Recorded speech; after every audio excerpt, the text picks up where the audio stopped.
Coming up on 2020 on ID, a glittering city and the dark side of greed. It's a story that has everything in it. Drugs and millions of dollars, kidnappings and crime. A self-made millionaire who had it all. Houses, cars, a beautiful wife. Now they wanted it too and would do anything to get it. They said we kidnap him. We'll shake him down, and then we'll let him go, and that's it. That was the plan.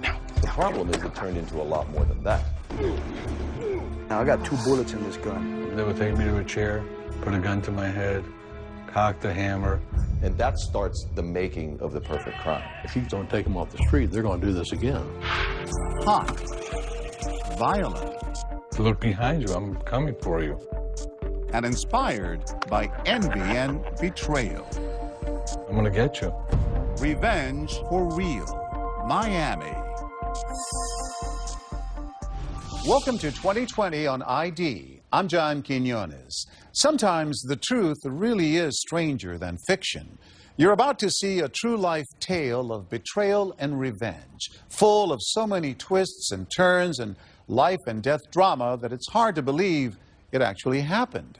As first told in 2013, this is the real story, with interviews from the real people involved and dramatic recreations based on what actually happened.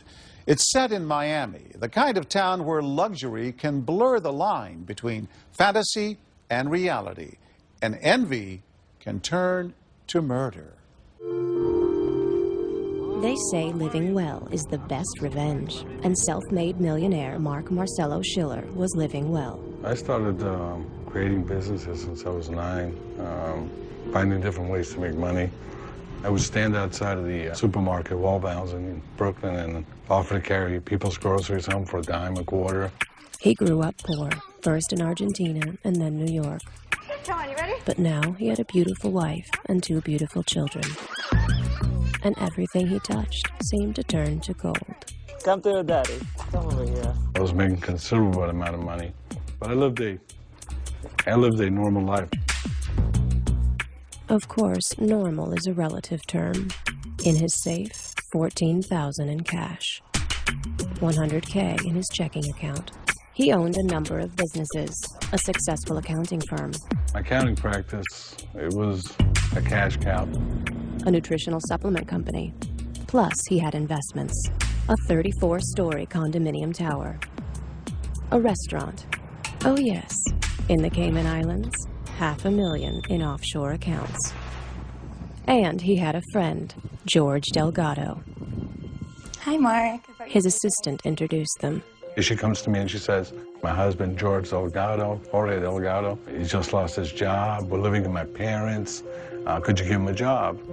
And I've always been, softy, so I said, okay, bring him in. He started out as a gopher, but after only 4 years, he'd worked his way up to become Mark's right-hand man. It's a good stuff. Yeah. Mark became a very good friend of George, taught him the business and kind of made him a man that could do something and support himself. George Delgado devoted his life to Schiller. My wife will make him food. He was like part of the family. And Schiller wanted to reward his loyalty. What happened eventually, I said, okay, let's do something else. I said, let's form a mortgage buying and selling business. He'd made partner, and Delgado was grateful, of course. But it wasn't enough. He wanted more. His own deals, his own identity. He wanted to improve himself. One more, let's go. And all that started to come true for him at a place called the Sun Gym. Good job, man. Right on. Well, the Sun Gym was a place where people were pumping iron, they were using steroids to help themselves look better, and they were interested in breaking into the Miami scene. And no one was more interested than the manager of the gym, Danny Lugo. Check him out. Lugo was a very personable guy. He looked sort of like a thug, but he was a very charming man. He was, for lack of a better term, smooth. He had wives that he divorced that still would do anything for him. If you had to pick a word, you'd say he was the brains behind this organization. But I have to say that's really stretching the word brains. But you don't have to be smart to be dangerous. And Lugo was soon filling Delgado's head with ideas. Not all of them 100% legal. So what are you doing tonight? Right from the get-go, I didn't like him. He was one of these characters you can tell was bad news. So, Lugo had a criminal record for fraud, and Schiller says he told Delgado not to trust him. I pulled him aside, who's this guy? He's a friend I made at the gym. You're going to the gym? And I said, you got to be kidding me. He had to know Jorge. He was a slim little guy. He's not a gym type. And that's when Mark starts to try and pull away from George. hey, Mark. When Delgado started getting into shady business deals with Lugo, Schiller says he finally cut him off, dissolving their partnership. I'm not signing this. I go, listen, last thing I'm going to tell you is if you stay friends with Lugo, you're going to end up getting in trouble. Just remember these words today. And that was the last time I talked to him. Delgado was devastated. What was he going to do for money? He was back to square one. George Delgado feels at some point that he was shortchanged. He actually had George believing somehow that Mark had cheated him out of $200,000. And George felt he needed to be vindicated. George Delgado wanted revenge. Gym manager Lugo and his buddy Adrian Doorball commiserated. Nice. And took him to the place they always went when they wanted to think. They told Delgado Schiller wasn't his friend. What's up, buddy? What's on your mind? Why you look so They told him Schiller had ripped him off. We're here to help. And they had a novel idea how to get what was owed to him. I'm thinking, we kidnap him. Coming up, what drives a man to betray his mentor? They all wanted what they didn't have and decided that it would be theirs for the taking. They have tasers. They have guns. Come on, come on! What Schiller didn't know was what these guys were going to do next.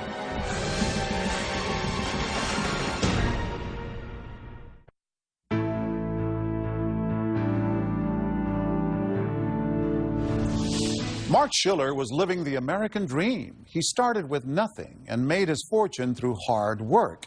His protege, George Delgado, wanted that dream too, and he was a young man hungry to rise in the world. But the two men had a falling out, and Delgado now felt he had nothing. That meant Mark Schiller was in a lot of trouble. What drives a man to betray his mentor? Well, he was an ex-mentor now. An ex-mentor who had everything Delgado wanted. He knew you could always count on me. Whatever problem he had, whatever he had, he needed. Well, Delgado needed a lot. I've never said no to him. I was always there for him as a friend. And that was really all this was about. George Delgado's with his two buddies, and he's complaining. I deserve more. George needed his friend's money. After all, Schiller had cut him off. Wasn't Delgado entitled to a little revenge? So Lugo gets a brilliant idea that we'll shake him down, and then we'll let him go, and that's it. Think about it. That was the plan. The problem is it turned into a lot more than that. I don't know what Lugo painted in his head that made him change, but from the time he met Lugo, he became a different person. They say envy burns brightest in the dark. They all wanted what they didn't have, and I think that they saw some money in front of them and decided that it would be theirs for the taking. Come on, man, let's go. Of course, not every plan emerges fully grown. The attempts that they made to kidnap Schiller so they could force him to return the money, if this case wasn't so tragic, would be comical. It looks like he's home. They were so inept. They made attempt after attempt, hiding under blankets in his front yard, dressed as ninjas, to capture him, only to be thwarted by the headlights of an approaching car. Abort, abort. And then they're running through backyards yelling, abort, abort, like this is some kind of CIA mission. Oh, there he is. Duck. There were some things that happened in hindsight that I see now, but at the time, I pay no attention to them. But practice makes perfect. Is he looking over here? And the gang from the Sun Gym was about to get lucky. Okay, all right, let's go. You ready? Don't mess this up. Mark Schiller is on his way home from his restaurant. Now. I usually park in front. That day, for some reason, I parked in the back. All of a sudden, three guys approached me from behind. I thought they wanted to steal the car. So I was like, if you want the car, take it. They have tasers, they have guns, and they just begin beating and mostly tasing him. Come on, come on! They drag him into a van. Hurry up, get him in the car! I was terrified. I just thought it was a hit. They were just going to take me somewhere, shoot me. Take him up! They put tape around my eyes. They put me in between the driver's seat and the first bench. Yeah, yeah! The van races away, and one of the kidnappers makes a phone call. The Eagle has landed. And for Mark Schiller, the first hints that this isn't random, it's personal. Shut it! You don't have the right to live the life you do. And one of the guys said, you have no right to live the life you do. And I go, oh, so they know me. They were having a great time. You thought that they won the lottery. Grab that watch, man. They take his presidential Rolex, his jewelry, and then suddenly drive into a warehouse. So they took me out of the van. And that's when basically the torture begins. Then they started beating me with bat, shock, punching. They were taking turns, I guess. And finally, the motive becomes clear. We want to talk about some of your assets. Give us a list of it. Come on. We want a list of your assets. And I go, what for? I wasn't really panicked because whatever they wanted, they weren't going to get it if I was dead. But if you want to get to someone, threaten the ones they love. Your pretty wife and your two beautiful, beautiful children. They told me, if you don't cooperate and give us what we want, we're going to bring your wife and kids here. We're going to take turns raping your wife. Over and over again. And we're going to chain your kids to the wall. Schiller says in that one instant, everything changed. Okay, I'll do it. All right, start talking. So whatever you want, you can have it. But let's make a deal. You let my wife and kids go out of the country, and you can have whatever you want. That's the deal, you know, because that was their leverage. And once they lost their leverage, that was it. At least I thought so, anyway. But the kidnappers had a different kind of leverage in mind. It's ringing. They made me call my wife. Hello. And I said, hey, she said, where are you? Oh, I'm fine. I had to go on a business trip. Because they would tell me what I had to say. And the next day I said, I want you to do me a favor. Just take a change of clothes and leave the country. Tonight? Are you kidding? Leave everything else there just what it is. Right now, you gotta leave right. Good job, boy. Good job. His wife is Colombian, and you know, in South America, back then, a lot of times if you were kidnapped, there was a pretty good chance the police were involved. And so with that in mind, when he called his wife and told her, you need to go to your mother's in Colombia and don't call anybody, especially the police, she didn't. In those first days, Mark had been racking his brain trying to figure out who these guys could be. And then, with one remark, the kidnappers give it away. We know your assets. And finally they said, since you're not giving us a list of assets, we're going to give you a list of your assets. Bingo. There was only one person. How about the $10,000 you got locked up? The $500,000 in overseas account. Condos in South Beach. They had the list of assets better than I did. So I knew automatically Delgado. He knew George Delgado was involved, and he had recognized Danny Lugo's voice from prior meetings. So he'd put the pieces together. What Schiller didn't know was what these guys were going to do next. Sign right there. And that starts the making of the perfect crime. Thank you, buddy. Because they then have him to themselves. And if he dies, his wife's in Colombia, nobody really knows what happened. She doesn't trust the police. These idiots could actually get away with it. Coming up, days turned into weeks. He's signing away his house, They took his cars.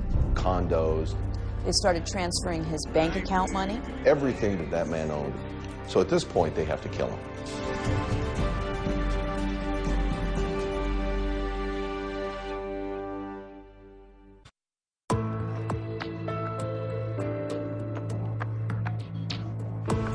George Delgado and his friends have kidnapped Mark Schiller, Delgado's former mentor. They've beaten him and threatened his family unless he turns over his assets.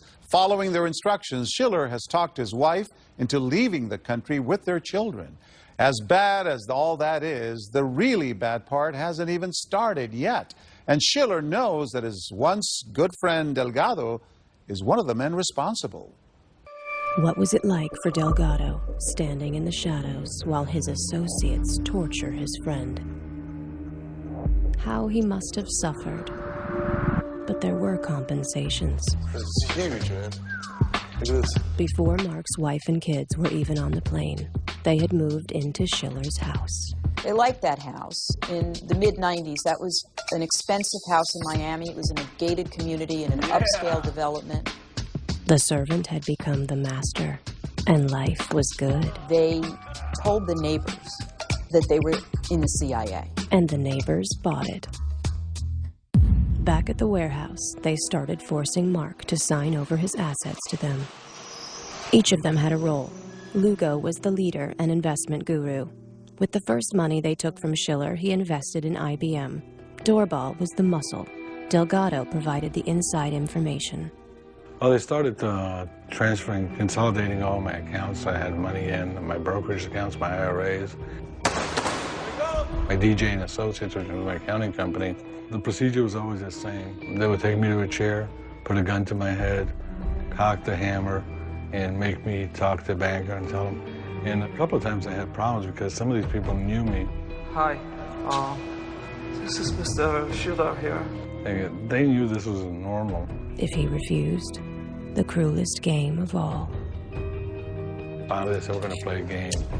Let's see if you know the game. Now, I got 2 bullets in this gun. And it was Russian roulette.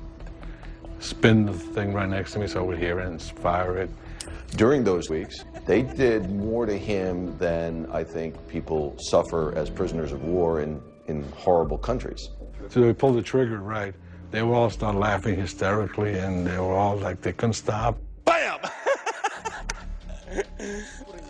There was some of it that clearly was just for pleasure. All of a sudden I hear fire. Then again, fire. And 6 times they burned my arm. I mean, my arm was all burned. It wasn't like they would hit him or burn him or torture him when they wanted him to sign something and he refused. They were getting their jollies off here. They were getting excited about torturing this man for no reason. I was just numb. I mean, it was just, you're almost to the point where you're going to be unconscious. They fed him very, very little. He lost, according to him, about 40 pounds. And each day, another asset disappeared. Sign right there. They're putting documents in front of him and saying sign. Now he can't see. He's just putting his pen down, they're putting it on the paper, and he's signing his signature. Days turned into weeks, and they realized, why stop at just a couple of $100,000?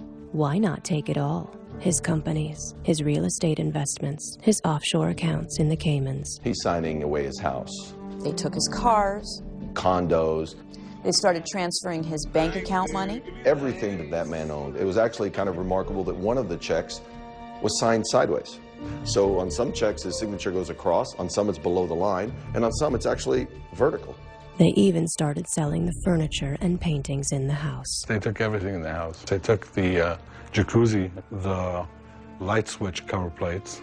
They took all my pictures, all my videos that I had of the kids. They became me. They were living in my house, sleeping in my bed, using my credit cards, driving my car.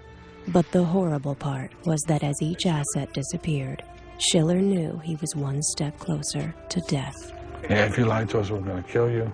I'm saying to myself, well, they're going to kill me anyway, so what's the difference? 3 weeks have gone by, and Lugo, Doorbal, and Delgado are starting to realize they won't need Schiller much longer, and his presence in the world is starting to be inconvenient.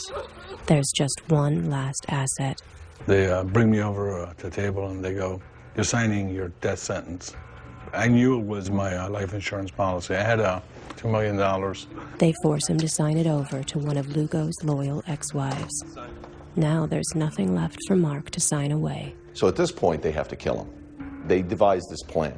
They've had him calling his lawyer. They've had him calling and making excuses that he has a girlfriend and he's going through a midlife crisis, and just they're kind of setting up his disappearance. On day 30, they let him speak to his family one last time. Hello, honey. It's me. they call, let me call my wife, and that was the hardest phone call for me. And she puts his 5-year-old son on the phone. And I knew I was talking to him for the last time. And that I really felt, because at that point my son was 5 years old. But at that point, I knew I wasn't going anywhere. You know, next place was, you know, 6 feet under. It wasn't going to be back home, so. We got this. Lugo, Delgado, and Doorball know just how to dispose of Mark Schiller. They actually have a pretty good plan. Their plan is they bring his SUV to the warehouse, they're going to put him in it, they're going to crash the vehicle with him inside and make it look like a drunk driver. They gave me some concoction to drink. Come on, man. Have a drink. Have a drink. It's good for you. After maybe 30, 40 seconds, or maybe a minute, I was out. And with him inside, they crash it into a pole. They get out, they spread gasoline inside the car. They lit the car on fire.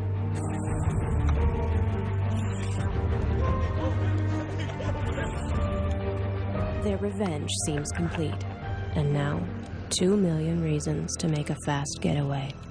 But just as they're about to leave, the most annoying thing happens. Somehow or other, I was able to get out of the car. The flames revive him enough that Marcelo Schiller opens the door to the car and stumbles out of the flaming car. Mark Schiller still isn't dead, but Doorball and Lugo are up to the challenge. Doorball is screaming, "Run him over." Run him over. Run him over. Boom, they drive over him with their car. And then they put it in reverse and they back over his body. So at this point, he's got to be dead. They say if you want something done right, you have to do it yourself. But there's one small problem. Schiller isn't dead. Coming up. I survived. Who would have thought that he would survive all of that? But he did. I woke up and I said, oh my God, I'm alive. And now, he wants revenge. If anybody did that to you, wouldn't you want to get back at them somehow? I'm going to get you. Look behind you. I'm coming for you.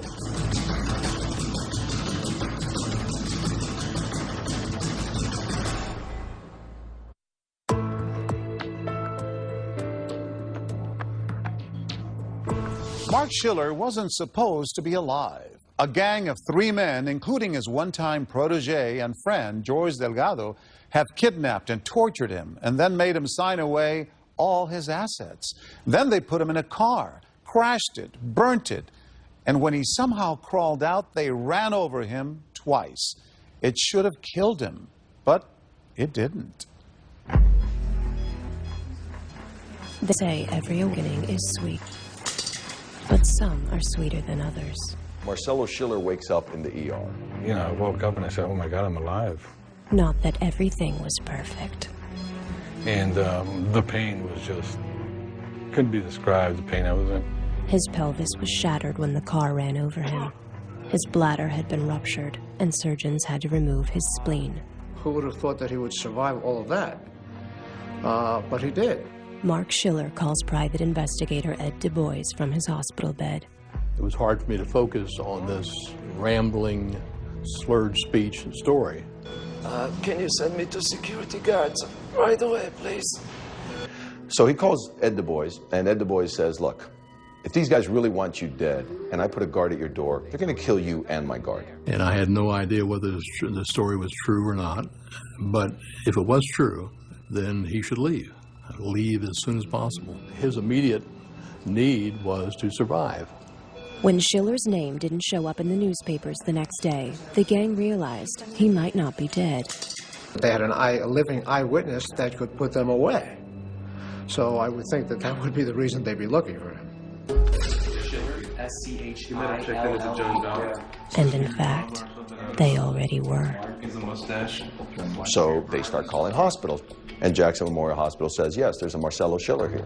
We left at 8 o'clock, and at 10 o'clock they came in. As they're walking the halls of Jackson Memorial Hospital, Marcelo Schiller is on an air ambulance flight to New York. They came very close to killing him a second time. Mark Schiller is alive, and now he wants revenge. Just before he boards a plane to New York, far from the reach of the gang, he calls George Delgado. I'm gonna get you. Look behind you, I'm coming for you. Well, I mean, just look at it this way. If anybody did that to you, wouldn't you want to get back at them somehow? But surprisingly, Schiller doesn't go to the cops right away. I've always been criticized for wanting to go to the police sooner. He has his reasons, which would become clear soon enough.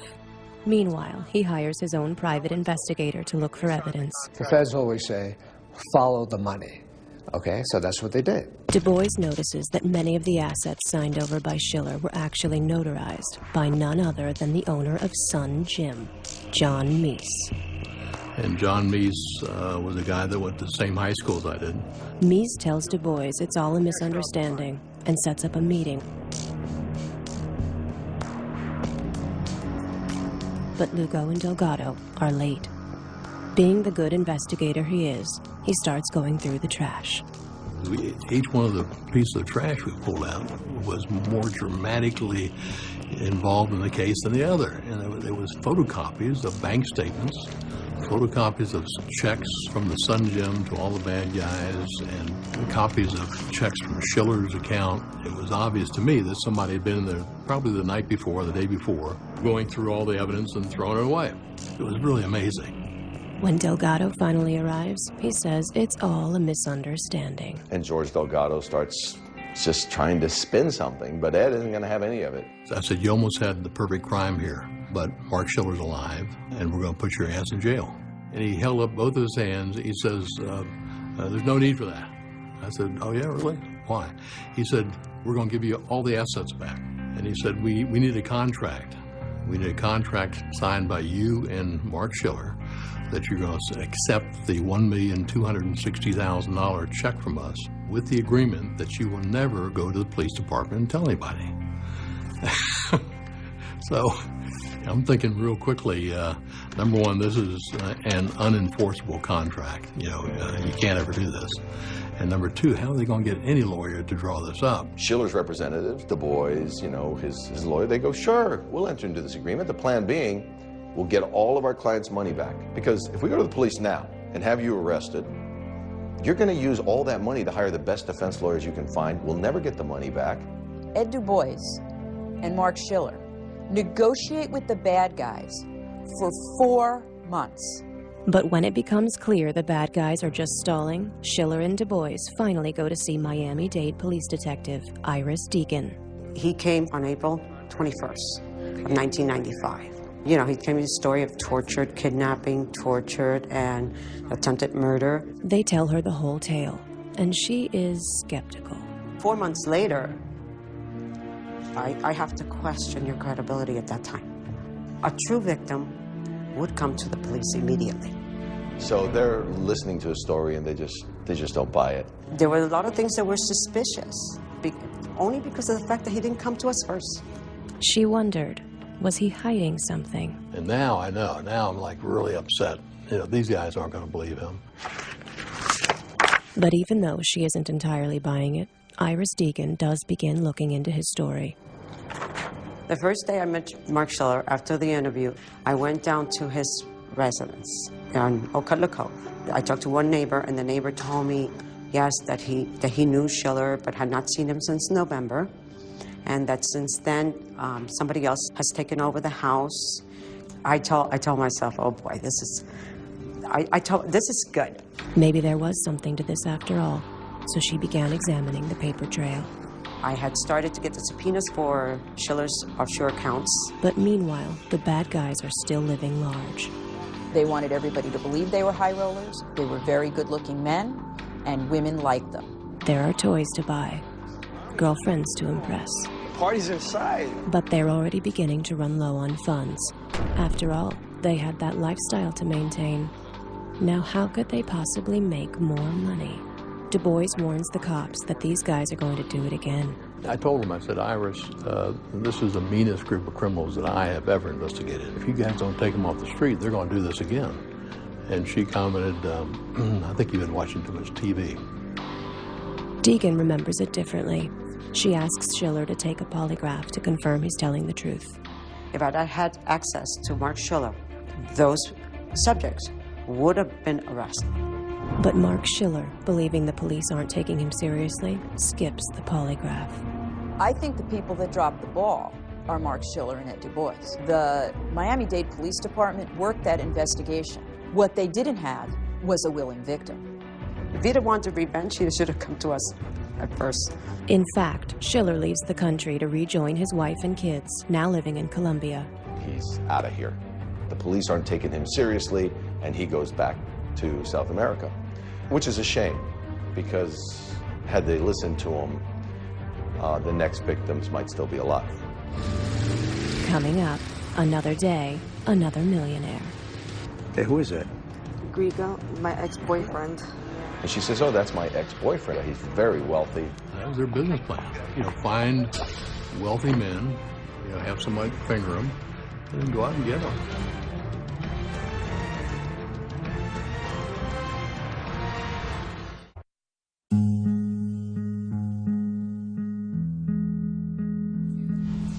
After surviving a brutal attack, Mark Schiller has two goals: get his money back and get justice for what he suffered.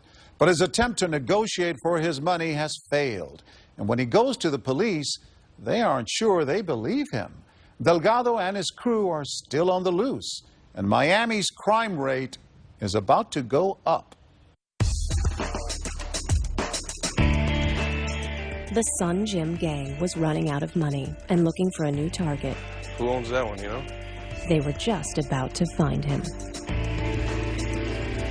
In the 90s, in exclusive Miami social circles, yellow was the new black, and everyone loved to show off. Hungarian millionaire Frank Griga fit right in. And he was a guy who was living the American dream. He had a beautiful house in Sunny Isles. He had a beautiful girlfriend. He felt like the world was his, and it was. Griga had made his millions in a new all-American innovation: phone sex. He had a yacht, a palatial mansion, a bombshell girlfriend named Christina Furton, and now a set of stalkers who were looking to pull off a repeat performance of what they'd done with Mark Schiller. It was Doorbal who had found him. Noelle Doorbal is sitting there with his girlfriend, stripper, going through her photo album, and he sees a picture of this young guy next to a beautiful yellow Lamborghini, and he said, hey, who is it? Grigo, my ex-boyfriend. And she says, oh, that's my ex-boyfriend. He's very wealthy. They had a business plan. That was their business plan. Find wealthy men, have somebody finger them, and then go out and get them. That was who Danny wanted to be, and that was who Doorbal wanted to be. They wanted to be Frank Griga, but they weren't. I would say about $1.5 million, $2 million. Lugo and Doorbal approached Griga with a business deal and asked him and his girlfriend over to Doorbal's apartment. They've bought everything they need for the kidnapping. They bought Rompum, a tranquilizer that is used on horses. They're going to take everything they had, just like they did with Marcelo Schiller. There was a ruse, a plan. Doorbal would take Frank into the bedroom. Definitely want to take a couple days, think about it. But right from the start, it goes terribly wrong. Danny Lugo is sitting with Christina Furton, and Noelle Doorbal says to Frank, oh, come on in the bedroom. Put some cables through the roof. Nice. But she starts hearing this clamoring and this banging and all this stuff, and she gets up and is shocked to find Griga in a chokehold and is basically killing her. Doorbal was a steroid user, a man that I don't think knew his own strength.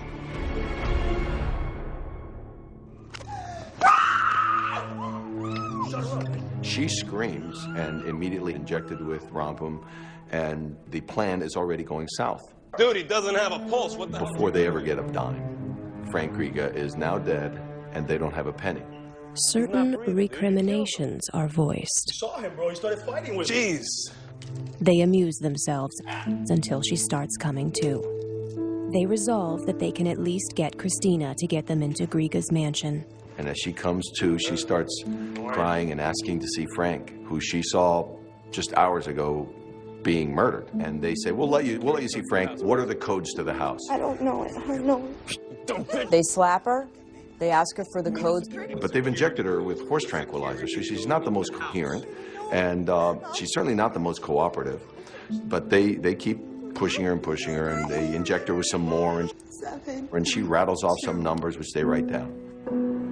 Lugo drives to the mansion, but the code doesn't work, so he calls Delgado and Doorball, who were at the house. Danny Lugo, on speakerphone, dials Noel Doorball and says, I need another code. The code didn't work. Get one. Hold on. And at this point, Doorball gets back on the phone, and his words to Danny is, Yo, man, this bitch is cold. Christina was shot with enough horse tranquilizer to kill 4 1,000-pound horses.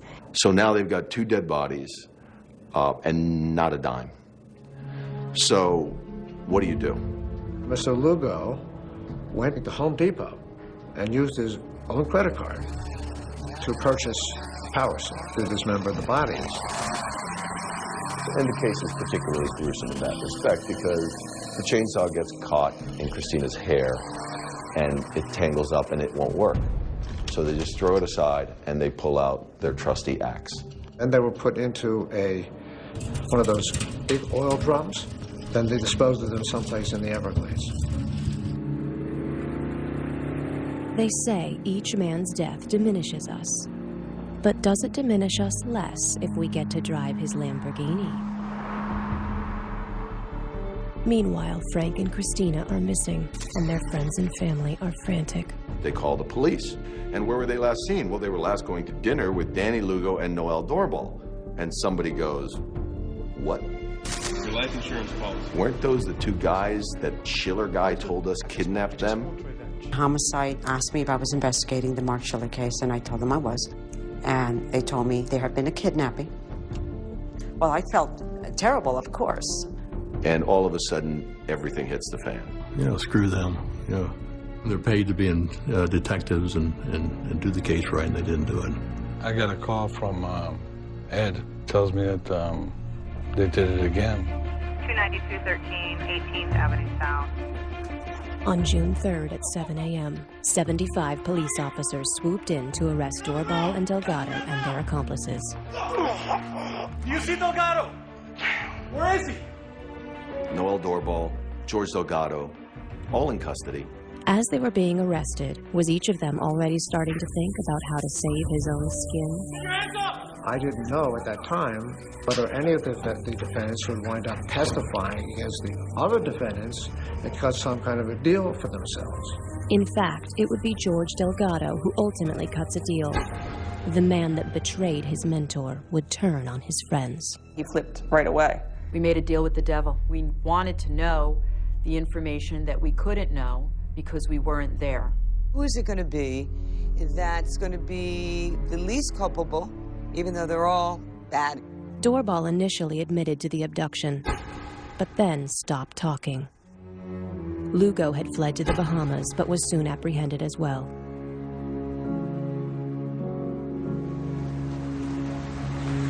The trial began on February 24th, 1998. It took 6 months. There were 1,200 items of evidence. And 2 juries to bring closure for the families of Griega and Furton. The assistant state attorney was Gail Levine. This was a life-changing case for me. This case was the reason why I'm a career prosecutor. They slapped me, they hit me, For star witness Mark Schiller, seeing the men who had tortured him in handcuffs was a moment to savor. So, sort of a kind of a power trip thing. I was the one with the power, and just they had lost all their power, so. And for investigator Ed Du Bois, I loved it. You know, I looked every one of them right smack in the eye, and I just loved testifying against those bastards. The evidence brought forth by Gail Levine was unassailable. The verdicts came in. Daniel Lugo is guilty of first-degree murder. It took only 14 minutes for the jury to decide to sentence Lugo to death, 18 minutes for Doorball. It was a sobering moment. I remember exactly where I was, how I felt, how it sounded. For Mark Schiller, after 4 years, finally vindication, payback, revenge. He has returned from South America numerous times to help the prosecution. Now he comes back to help one more time. Marcelo Schiller did not have to come back for the penalty phase. He wasn't needed, but he did. Yeah, I came back. He reads an impact statement that everyone agrees is incredibly powerful. He gets off the stand, and then... Schiller came all the way back from Colombia at the behest of the Assistant State Attorney on the case, Gail Levine, not knowing what was about to happen to him. And as he walks out of my courtroom door, the FBI grabs him. The FBI has just 3 words to say to him. That you're under arrest. Revenge is a tricky thing. Want it too badly, and it can come back to bite you. Marcelo Schiller had helped put away his tormentors, but in doing so, helped the feds build a case against himself. He comes back and takes a stand, and as he walks out of my courtroom door, the FBI grabs him and charges him with Medicare fraud. Like so many other Miami stories, things turned out to be not quite what they seemed. Remember his nutritional company? The feds say he used it to bill $14.6 million in fraudulent Medicare charges. The FBI was waiting for him, and nobody can tell me that Gail Levine didn't know about that, okay? I think Gail Levine was in a difficult position. If the feds are investigating, they're investigating. I was very focused on what I needed to do. Whatever the federal government was doing was really not my concern. There are times when the federal government has its investigation and we have ours. And sometimes we coordinate those and sometimes we do not. We intentionally and respectfully keep them separate. In the end, Schiller pled guilty to a single count of Medicare fraud. At the last minute, he received help from an unexpected source. I was asked by his lawyer if I would go testify in federal court on Marcelo Schiller's behalf, which is unheard of. You know, judges just don't do that. But there just was something different about this case. That man was tortured worse than a prisoner of war. It was horrific. Bam! It's just something in me told me that it should be taken into consideration in the sentencing for the Medicare fraud. And what of George Delgado? In a story full of revenge, perhaps he got the final payback by fingering Mark Schiller to the FBI. He served 9 years but is now free. His new wife told us he's a changed man who wants to put these events behind him. When you look at all, Danny Lugo was bad, you know, but George Delgado, in my mind, was worse. This is not your typical case. Then this is not your typical story with a happy ending. They almost got away with it. If Marcelo Schiller had died, they might very well have gotten away with that crime. I think everything happens for a reason. Maybe I'm still learning what the reason was. Well, it's a story that has everything in it. It has fast cars and beautiful women and drugs and millions of dollars, kidnappings and crime. And in that sense, yeah, it's a Miami story. As for the lack of resolution, the lack of a clear hero, I think that's just life. Mark Schiller served 46 months.